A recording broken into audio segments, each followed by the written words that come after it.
이준석 위원님 질의해 주십시오. 예, 개혁신당 경기 화성을 이준석입니다. 후보자님, 네. KBS 사장이라는 게 이사진이 선임하긴 하지만 구조상 실질적 임명권자가 대통령이다. 이런 시각에 동의하십니까? 임명권자는 대통령입니다. 예, 그렇죠. 박장문 후보자는 본인이 KBS 사장 선임이 대통령과의 대담에서 디올백 수수 정황을 잘 순화시켜서 표현한 것에 대한 보답의 맥락이다. 그렇게 생각하십니까? 그렇게 생각하지 않습니다. 예. 이 부분은 저랑 생각이 아주 일치합니다. 왜냐하면 원래 제 경험으로 대통령 고마운 걸 모르는 사람이고 자기만 알고 어차피 도움을 받아도 이 보답은커녕 해코지하는 사람입니다. 그렇기 때문에 제가 너무 잘 알아요. 그래서 그랬을 리가 없습니다. 자, 그리고 뭐 지금 사실상 선임했다고 해가지고 또 뒤통수 칠지도 모르는 겁니다.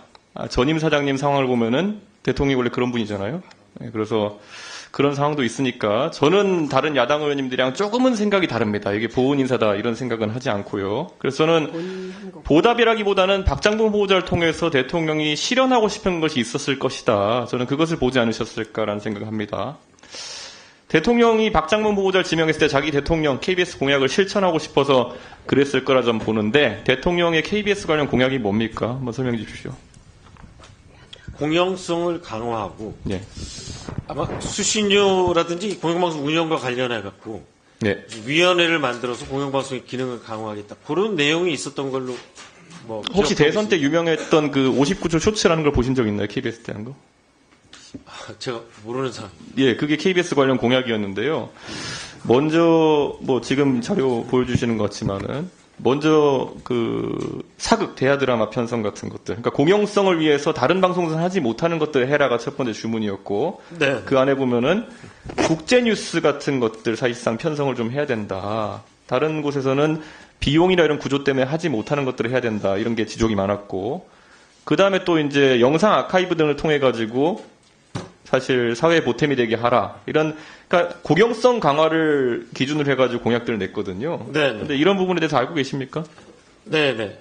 예. 근데 사실 이게 후보자가 아까 얘기한 것 중에 보면 재정적 안정성, 이거 서면 답변을 보면 재정성 안정성과 글로벌 제작 역량 강화를 진행하겠다 했는데 재정적 안정성과 글로벌 제작 역량 강화가 이게 병행 가능한 겁니까? 아니면 선후 관계가 있는 겁니까? 이게 왜냐면 둘이 동시에 하겠다는 거는 재정 안정성을 위해서 비용을 줄이고 역량 강화하겠다 그러면은 사실 언뜻 이해가 안 가거든요. 이게 양발로 동시에 발차하겠다 뭐 이런 건가요? 아니, 충돌 소지가 있는데요. 예. 저희가 이제 1TV가 51개, 2TV가 31개의 프로그램이 있는데 예.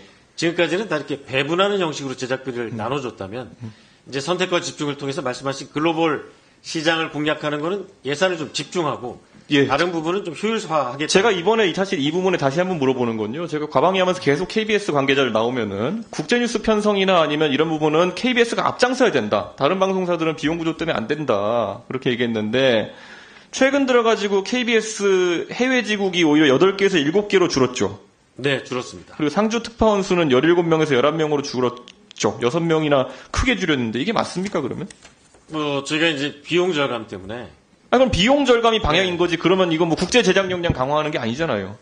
네, 그 대신 뭐 특파원이 많은 뉴스를 생산하긴 하지만 네. 그 외에 다른 소스로 글로벌 24라든지 세계는 지금 같은 경우는 아니, 다양한 그러니까 특파원을 외신을 하셨으니까 통해서 아실 텐데, 그럼 런던 지국 계셨으니까 아실 텐데, 우리가 영국에 대한 어떤 뉴스를 파악하려고 그러면 현재 특파원이 인맥도 만들고 또 그리고 관계자 취재를 해야지 알 수 있는 거지 어떤 방법이 있나요? 혹시 그럼 다른 방법이? 그 방법이 가장 좋습니다. 의원님 말씀이 맞습니다. 그러니까 지금 이 답변이 이 안에서 굉장히 모순된 것처럼 보이는 게, 아까 제가 말했잖아요. 두 발을 동시에 들어 발차기 하기 때문에 무조건 자빠지거든요. 네. 지금 답변이 거의 그런 상황이라 가지고, 이거 더 명쾌한 답변을 제가 요구할 수밖에 없는 상황이고요. 사실, 재정 안정성을 강화하겠다. 이거에서 이제 사람 자르겠다 같은 얘기. 아까 김장겸 의원님도 질문하셨나요? 비용 구조나 이런 거에 대해서는 인건비 과다하다는 구조는 알겠는데, 그럼 사람 자르겠다는 겁니까? 아니, 근데 저희가 구조조정을 법적으로 굉장히 강하게 네. 여러 가지 규제가 많기 때문에 쉽게 할 수 없습니다. 그럼 또 사람 안 자르겠다는 거예요? 그 인건비를 줄이겠다라기보다도 이제 좀 효율화해서 그럼 임금을 깎겠다는 겁니까?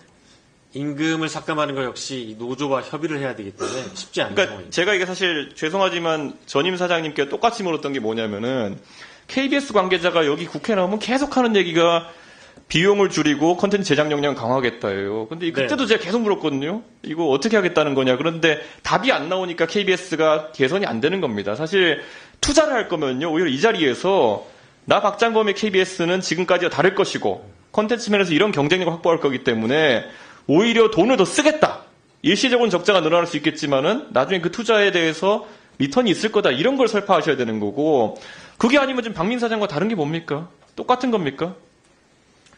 일단 저희가 법을 지키면서 비용 절감에 최대한 나서고요. 그 사람 자르겠다. 그 구조조정하는 거는 법에 따라 진행해야 되는데 사람 안 자르겠다 그러면 특별 명태를 계속해서 진행하겠지만 예. 강제로 구조조정할 수는 없는 상황입니다. 그럼 어쨌든 인원을 줄이겠다는 의지는 있으신 건가요? 네. 예, 뭐 사실 이게 어떻게 되는 건지 듣고 계신 국민들께서도 약간 헷갈릴 부분이 있을 것 같은데요. 자, 제가 우선 그래서 아까 제 세 가지 공약, 윤석열 정부의 3대 공약 중에서 오픈소스 아카이브화 하는 부분에 대해서 지금 KBS에서 KBS 바다라는 것을 운영하고 있죠. 네, 하고 있습니다. 이게 사실 오픈소스 아카이브라서 제가 질문할 때마다 잘 운영되고 있다고 답변을 하는데 제가 한번 내용을 보겠습니다. 저런 KBS 바다라는 사이트가 있거든요. 그런데 우리가 KBS에 기대하는 거라는 거는 시사나 교양 측면에서 제작할 수 없는 것들, 다른 곳에서 쓸 수 없는 것들을 국민들에게, 뭐 유튜브 크리에이터나 이런 분들도 그렇고, 좀 저렴하거나 무상에 공급해가지고 2차 저작물을 만들어내는데 저 오픈소스 아카이브의 목적이 있는 거예요. 네. 그럼 기본적으로, 자, 우리가 검색해볼 만한 게 뭐가 있습니까? KBS가 정치부 취재를 많이 하니까 윤석열 이런 검색해보지 않겠습니까? 몇 개 나올 거라 보십니까? 네, 잘 모르겠습니다. 한번 보실까요? 윤석열 검색하면 0개 나옵니다. 오픈소스 아카이브에 윤석열로 검색하면 아무것도 안 나와요. 이준석 아무것도 안 나와요. 제가 뉴스 가치가 없는지 모르겠지만은 박근혜 하면은 전직 대통령 다 모아오는 영상이 하나 나오고요. 심지어 세월호 검색하면 아무것도 안 나옵니다. 그때 KBS가 세월호 취재하기 위해 가지고 세월호 상공에 헬기도 띄우고 그거 다 국민의 준조색격인 수신료로 띄운 건데 그 영상 자료가 왜 가치가 없습니까? 그 자료가 있으면은 그거는 꼭 우리나라 국민뿐만 아니라 전 세계 누구라도 그 참사에 대해서 기억하고 추모하는 영상물을 또 2차 제작물을 만들 수 있는 것이고 필요한데 왜 이런 게 안 올라가 있다고 생각하십니까? 일단 다른 자료는 많이 있는데 이게 혹시 사람과 관련된 사안이기 때문에 초상권 문제가 있는지 없는지 제가 그건 좀 아니 근데 따져봐야겠는데요. KBS에서 사람 취재한 걸 우리가 보고 싶은 거지. 자 그럼 KBS 뭐가 많은지 제가 보여드릴게요. 다음 페이지 보시면. 네. 고양이, 강아지, 바다, 나무 이런 거 되게 많습니다. 네, 사진이 가장 많은 게 고양이에요. 강아지하고. 그런데 고양이와 강아지 사진이 KBS가 특화된 부분입니까? 그러니까 저는 2차 저작물을 만드는 데 있어가지고 고양이와 강아지 사진, 바다와 나무 사진을 저렇게 많이 계셔놓고 박근혜, 윤석열, 뭐 이준석, 노무현, 뭐 정치인들의 그런 아주 근접 취재한 영상이라든지 이런 것들을 공개하지 않는 게 저는 이해가 가지 않습니다. 이 부분 어떻게 개선하실 생각 있으십니까?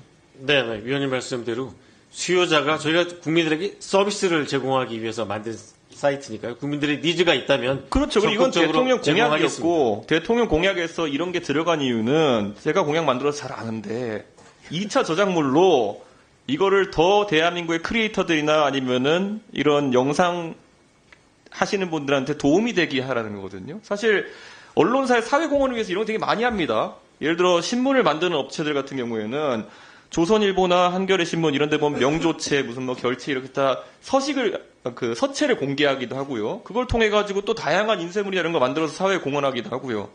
KBS는 지금까지 수많은 영상 기자들이라든지 아니면은 또 제작하면서 PD들이나 이런 사람 노력으로 국민들에게 영상물로 이런 기여를 해야 되는 겁니다. 그런데 영상물을 공개하지 않고 지금 누가 찍었을지 모를 저런 고양이 사진 지금 뭐 강아지 사진 이런 걸로 띄워놓고 이거를 국회에 보고하면서 저희가 아카이브 사업 잘하고 있습니다. 대통령 공약 잘 이행하고 있습니다. 이렇게 하면 사실 말이 안 되는 거거든요. 지금 KBS의 위상을 제고하겠다 그러는데 공정성과 공영성 이런 것들 거기서 사회 공헌성까지 넣어야 되는 겁니다. 네, 알겠습니다. KBS가 하는 일이 우리가 흔히 KBS 항상 구호로 얘기하는 것처럼 수신료의 가치라고 하는 거는 보도 공정성이나 아니면 여러 가지도 있겠지만은 이런 사회 공헌성 KBS가 만든 것이라면은 수익 조금 얻겠다고 어디에 넣어놓고 돈 받고 파는 게 아니라 국민들을 위해서 다 열어젖긴다. 그러니까 우리에게 수신료를 내주십시오. 더 내주십시오. 이런 논리가 되는 겁니다. 저런 저작물을 다 공개해야 됩니다. 동의하십니까? 제가 이제 관련 팀 그리고 법률적 자문을 거쳐서 공개 여부를 결정하도록 하겠습니다. 적극적으로 하겠습니다. 예, 알겠습니다. 감사합니다. 예, 박영춘